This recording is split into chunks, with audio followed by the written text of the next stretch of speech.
zmienił się sposób, w jaki się komunikujemy. Teraz już coraz szybciej trafiają do nas kolejne informacje, coraz większe ma dla nas znaczenie to, jak szybko możemy się czegoś dowiedzieć, a nie dokładnie co to jest. Nie mamy czasu na weryfikację. To wynika z tego, jak zmienia się internet, to wynika z tego, z jakiego medium korzystamy. Jeżeli mamy niewielkie pole na Facebooku, na Twitterze, na jakimkolwiek medium społecznościowym, z którego korzystamy, no to coraz trudniej jest myśleć w sposób, który wykracza poza ten komentarz. Nie ma po prostu miejsca na bardziej złożone analizy i komentarze.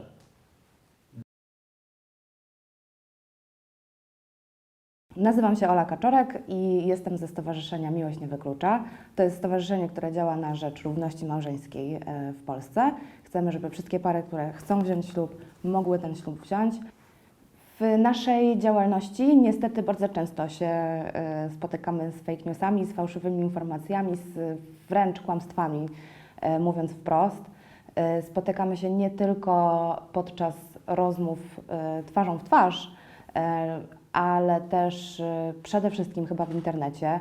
Przykładem takiego fake newsa, który jest podawany dalej bardzo często, są badania Paula Camerona, które bardzo często właśnie są używane i to, co najczęściej się pojawia, to to, że osoby homoseksualne dużo częściej niż w populacji osób hetero są pedofilami. I to jest główny wniosek z tych tak zwanych badań. Problem z badaniami Camerona jest taki, że nie są rzetelne i powoływanie się na nie to powoływanie się na po prostu nierzetelnie wykonaną pracę, która nie ma wiele wspólnego z prawdą. Cameron został usunięty z wielu towarzystw, do których należał, socjologicznych w Stanach.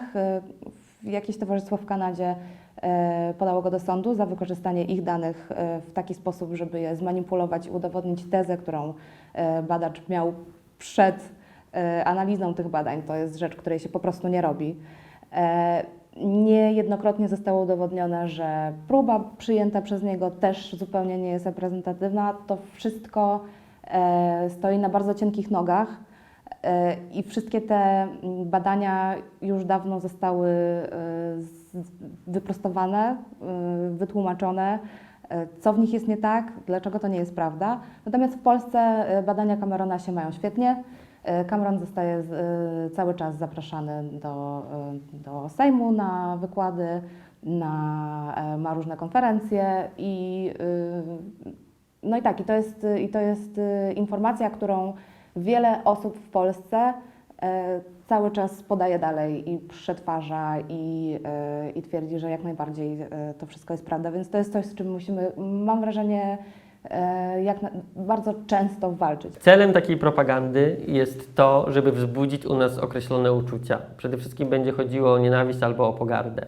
I posługiwanie się tym fake newsem dotyczącym związku pomiędzy homoseksualistami a pedofilami właśnie to ma na celu.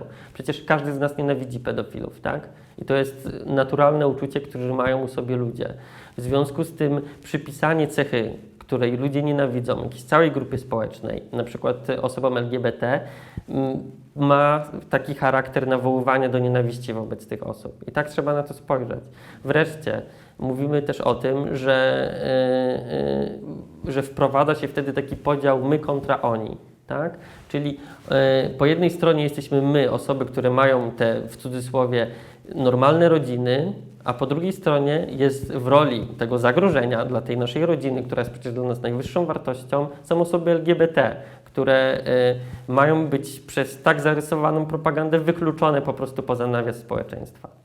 Jeżeli rozmawiam z kimś, kto jest przekonany o tym, że społeczność, do której należę, to generalnie pedofile i źli ludzie, to bardzo trudną rzeczą do przeskoczenia jest to pierwsze poczucie, że ja nie chcę w ogóle rozmawiać z tą osobą. Jeżeli ktoś do mnie przychodzi i mówi, jesteś pedofilem, to nie mam ochoty z tą osobą rozmawiać, to jest logiczne. Natomiast jeżeli już przeskakuje ten pierwszy płotek, Jasne, można debankować właśnie w sposób powołując się na rzetelne badania naukowe, ale mam też takie poczucie, że jeżeli ktoś już powołuje się na badania chociażby Camerona i od tego wychodzi, to czy ja odpowiem kolejnymi badaniami, czy to jest w stanie przekonać tę osobę.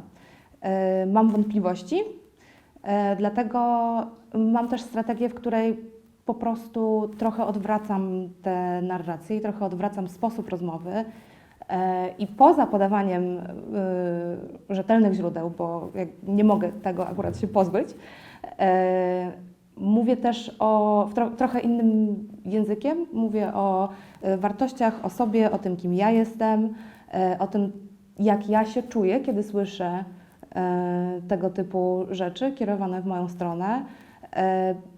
Nie wiem, czy to jest dobra strategia, natomiast to jest strategia, którą ja przyjmuję i czasem działa, czasem nie działa. Natomiast rzeczywiście czasami jest w stanie to tę osobę przynajmniej wycofać z rozmowy. To znaczy ktoś być może nie przyzna mi racji, nie powie okej, rozumiem swój błąd, natomiast ta osoba potrafi po prostu wycofać się z rozmowy, a to, co moim zdaniem jest główną wartością takiej dyskusji w internecie, jest tak naprawdę nie przekonanie człowieka, który cytuje do mnie Camerona, tylko mówienie do osób, które ewentualnie tę rozmowę obserwują.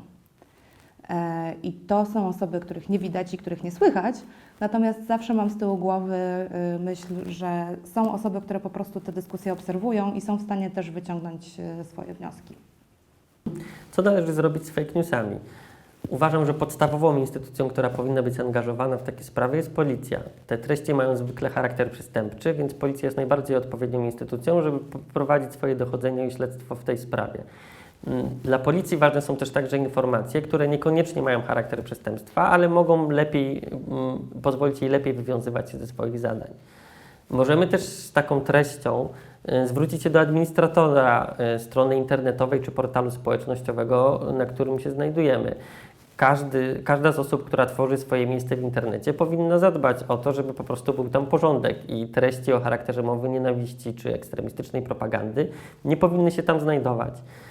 Kolejna strategia, jaką możemy przyjąć, to rozmowa. Myślę, że ona może być ważna szczególnie wtedy, kiedy nadawcą jest znana nam osoba, znajomy, bliski, członek naszej rodziny.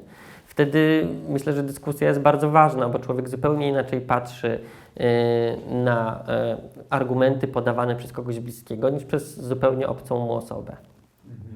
Fake newsy, które pojawiają się w internecie, bardzo realnie wpływają na to, co potem się dzieje w realu. Podczas warszawskiej Parady Równości stała kontra z banerami dokładnie z tymi statystykami, które podaje Cameron w swoich badaniach, że ileś tam procent osób homoseksualnych to pedofile. To samo leciało po prostu zalupowane z głośników, powtarzane grobowym głosem prosto do nas. To było nieprzyjemne. Po Paradzie Równości, przed Paradą Równości, po wszystkich innych marszach jeździły ciężarówki z dokładnie tym samym przekazem. Też z głośnikami, też z banerami, z dokładnie tą samą informacją. Potem był Białystok, Marsz Równości w Białymstoku, podczas którego działy się rzeczy, które wcześniej się nie działy, tak? Były po prostu regularne polowania na osoby z marszu. Ludzie wyskakiwali nagle przed samochody z bejsbolami. Tego wcześniej nie było. W Lublinie wydawało nam się, że było bardzo spokojnie. Policja rzeczywiście dobrze radziła sobie z kontrmanifestacjami. Wszystkich, których trzeba było, zgarniali. Natomiast później, kilka dni później się okazało, że na samym marszu pojawiła się para z Lublina, która wniosła tam w środek tłumu bombę i chciała ją po prostu zdetonować, zabijając ludzi. Więc taki fake news, który wydaje się być tylko informacją i tylko słowami i czymś zupełnie nieznaczącym, ma rzeczywiście realny wpływ na to, co się dzieje bezpośrednio w naszym życiu. Super. Ekstremistyczna propaganda w internecie ma na celu nie tylko zaatakowanie konkretnych ludzi, ale też prowadzenie werbunku młodych ludzi do organizacji ekstremistycznych. Bardzo wyraźnie było to widać na kontrmanifestacjach wobec Marszów Równości organizowanych w ostatnich latach w Polsce. Wtedy te treści łączące osoby LGBT z pedofilią posłużyły do tego, żeby zmobilizować młodych ludzi, skoncentrować ich na wzięciu udziału w kontrmanifestacjach, tak aby stopniowo zaczęli przyłączać się i sympatyzować z organizacjami ekstremistycznymi aktywnymi w ich regionie.